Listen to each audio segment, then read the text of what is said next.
Thank you, Monica. As a user of the data put out by most federal agencies, I must say that the Department of Education gets my top award for providing users really, really good, timely stuff, easy to find, easy to use. So thank you for that. Our next speaker is Eric Selesnow with the Maryland Governor's Workforce Investment Board. If housing and community development is one area where concerns are heightened in this current economy, certainly workforce is another one. We just got the data last week that the national employment rate has jumped to 6.1%, so your local offices are likely to start seeing, if you haven't already, increases in people coming to your door looking for retraining, employment and training, one-stop shopping, all of these services to help people move into growth areas of employment and out of some of the contracting areas. So let's hope that Eric can tell us how some of you can help those people and where that money can be found.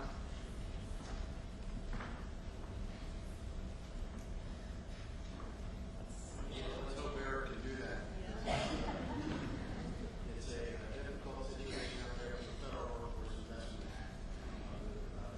How many of you all are from, thank you very much, Marcia. How many of you all are state and local government folks in this room, please? Oh, there's a lot of y'all. It's minding the shop. How many of you all are nonprofit, community-based organizations? How many of you work with the business community? Okay, great. Anyway, thank you very much for having me. Eric Selesnow with the Governor's Workforce Investment Board. We're the Chief Policymaking Board for Workforce Development Policy in the state of Maryland. I just have to have his picture up there because I work for him. But we have a policy board with business-led cabinet secretaries. A lot of what we do is trying to align the workforce system, K through 12, community colleges, 4 years. Yet another one-stop system, but this one's in federal law, the one-stop workforce development system, and to try to connect the supply and the demand of skilled workers and trained workers to address worker shortages, better connect the emerging workforce, which is youth. How many of you all work with youth out there? So we'll talk about that for a minute. And provide opportunities for untapped workers. You know, in Maryland, about 20% of the workforce, 20% of the workforce doesn't have a GED or can't speak English well enough to really succeed in the workforce.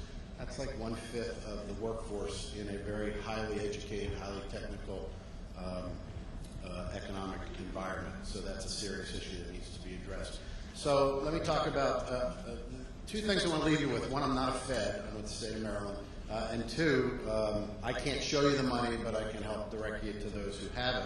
I will say, though, just to be honest, Maryland has lost about 36% of their federal workforce investment dollars in over about the last 5 or 6 years, about $16 million worth. So the federal priority for workforce has waxed and waned over the years, of course, and Maryland, because traditionally has had a low unemployment rate and less problems than many states, they haven't got the formula allocation that states like Michigan or other states have got. Thank God we're not Michigan and don't have the problems they have, but still, there's been some challenges for workforce funds. So it's a formula fund program. The money comes from the Department of Labor to state workforce investment boards. In this state, it's the Department of Labor Licensing and Regulation. 85% of all those workforce dollars go by formula out to local workforce investment boards. How many people here have ever heard of a local workforce investment board? Wish there were 3 times that many hands up. There are 12 in the state of Maryland. There are locally driven boards that operate local one-stop employment centers, of which there are about 2,000 to 3,000 all over the country. So there's a network of one-stop employment centers. Anybody here today work in a one-stop employment system? I know I saw 2 of you, 3 of you. So in Maryland, there's 34 one-stop employment centers. And why I say that to you all, because those are folks you should be talking to on the local level. Sometimes it's not always the money, but it's the partnerships and collaboration and leveraging that can make it happen. And in days where the federal workforce dollars have frankly been declining, those partnerships and collaborations to get the work done is what can happen at the local level in the one-stop centers. Marcia rightly spoke about, she actually took my statistics, she's absolutely right. You know, unemployment rates are ticking up across the country. They're ticking up in Maryland. We've paid more unemployment benefits the last 6 months in Maryland than we have in the last 5 or 10 years, maybe even more than that. I think social services roles are starting to tick up a little bit. There's some leading indicators of some economic difficulty. The mortgage issue has hit Maryland hard, particularly in Baltimore City and Prince George's County. So more and more people will be in need and will need that connectedness, I think, to employment retraining and some of the human services that one-stop employment centers can connect. So there's a network of 34 of them in Maryland, and you should connect with those.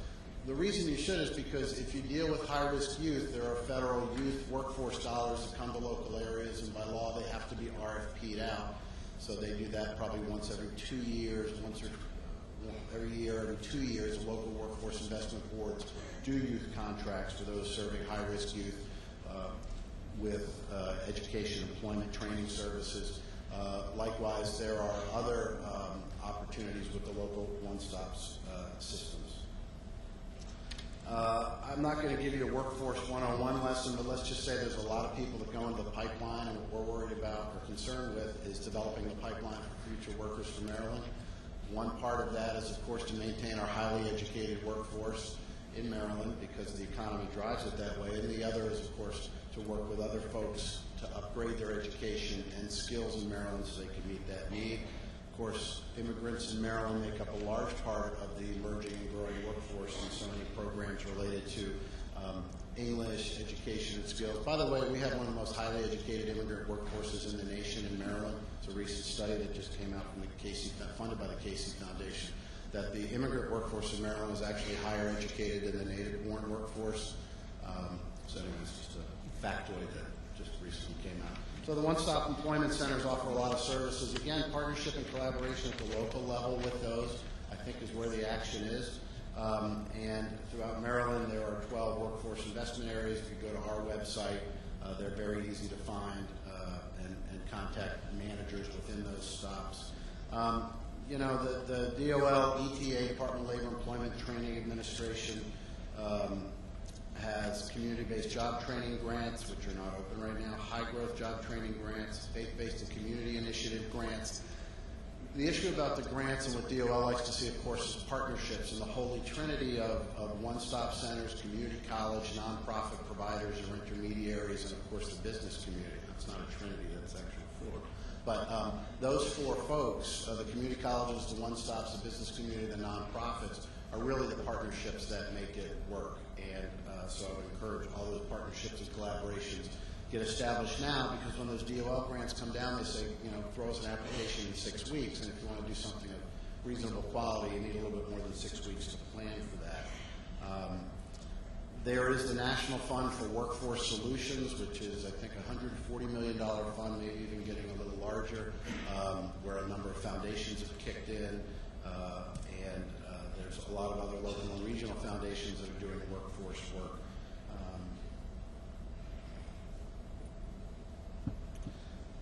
You know, there's not a lot of money in the workforce system. I don't want to dwell on that. There are some funds available. Most of them are formula, some are discretionary. I can also say that the Department of Labor Licensing and Regulation in the Assistant Secretary Andy Mosier's office has received a $4 million BRAC grant, BRAC realignment, the base realignment closure in Maryland, for all the bases that are realigning here. I'm sure everybody's heard of that.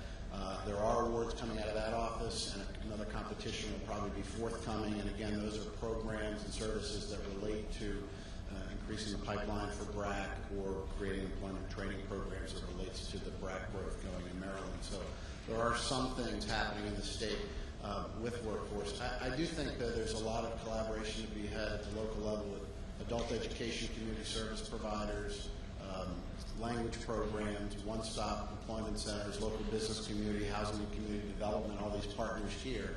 There is such a connectedness and leveraging that I don't want to miss out on that, because the grants are highly competitive. There's a lot of effort, work that goes into them, and hopefully you all can get them, because they're not entitlements for the most part. They're competitive. So the more partners and leveraging you can have, I think the better you'll be off for that. So our contact information is up there. You can find and connect to some of these one-stop locations through us, and any questions you have, you're more than welcome to contact me or at my office. Thanks.